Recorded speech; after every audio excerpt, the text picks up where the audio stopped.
How's it going, everybody? So, I had a man in my PC group that I'm a part of. He is having some problems with overclocking, so I figured I'd upload a video sharing my settings and what I did to get my 5 gigahertz overclock on my i5 10600K. Huge disclaimer, if you follow this guide and break something of yours, it's not my fault and it's not my problem, so don't bitch at me. Overclocking is relatively safe if done correctly, and you're not stupid about it. And say the voltage limit's like 1.35 and you're deciding to put 1.45 volts, that's completely your fault. But in the 10 years that I've been overclocking, I don't think I've ever killed a processor unless it was deliberately. There was a few that I purposely put a shitload of voltage to see what would happen. It's not good.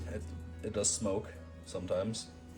A few of the AMD chips, they fucking started smoking and doing some weird stuff. But anyway, back to what we were talking about here. I'm going to share with you guys my settings. And again, if you break your stuff, it's not my fault. You do this at your own risk. So here's my motherboard. It's an MSI Z490 Gaming Edge Wi-Fi, the i5 10600K. That's how much RAM I've got, 16 gigabytes. That's my BIOS version. Okay. Go to advanced, go to OC. Okay, so the first thing what I'm going to do is set the OC Explore mode to expert. CPU ratio apply mode, all core, set that to 50.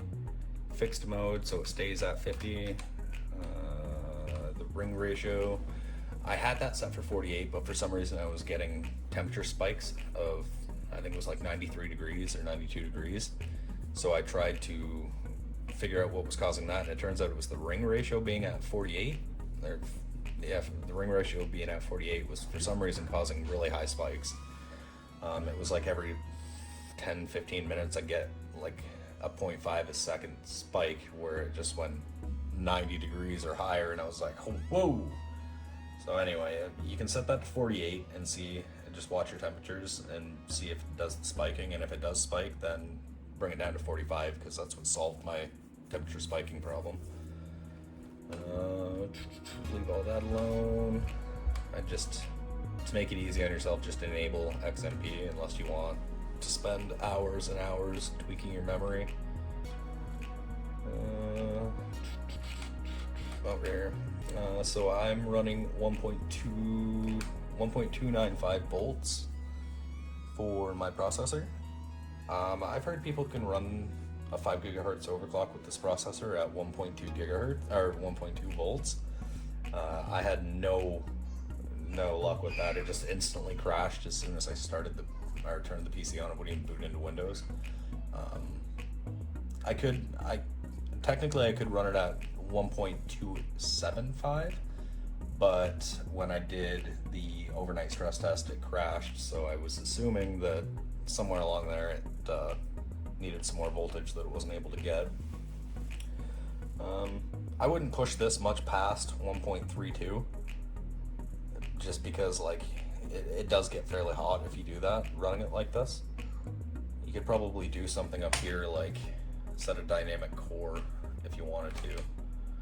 Like you could set that so that it's per core, and then you could change it to say like three of the cores run at 4.5 gigahertz and the other 3 run at 5 gigahertz. That might help you with lowering the core temperature, but for right now, this is what I run. It seems to do just fine. So if you copy these settings, you are pretty much guaranteed to boot at 5 gigahertz. Again, I can't really guarantee that just because every chip is different. You might have to push the voltage a little bit higher or even run it lower. But yeah, that's that, and I hope that clears up any problems you guys might have. It is going to be a little bit different depending on the motherboard, but for the most part, the names are the same. Like the voltage settings, CPU ratio, the ring ratio, etc. Like all that's going to be the same name. It might just be like in OC in like some kind of subcategory or something, because I know Gigabyte's good for doing that. Yeah, Gigabyte's good for hiding it, which is weird. But yeah, if you guys have any questions, just let me know below, and I will try to help you out the best I can. And I guess I'll see you guys in the next video.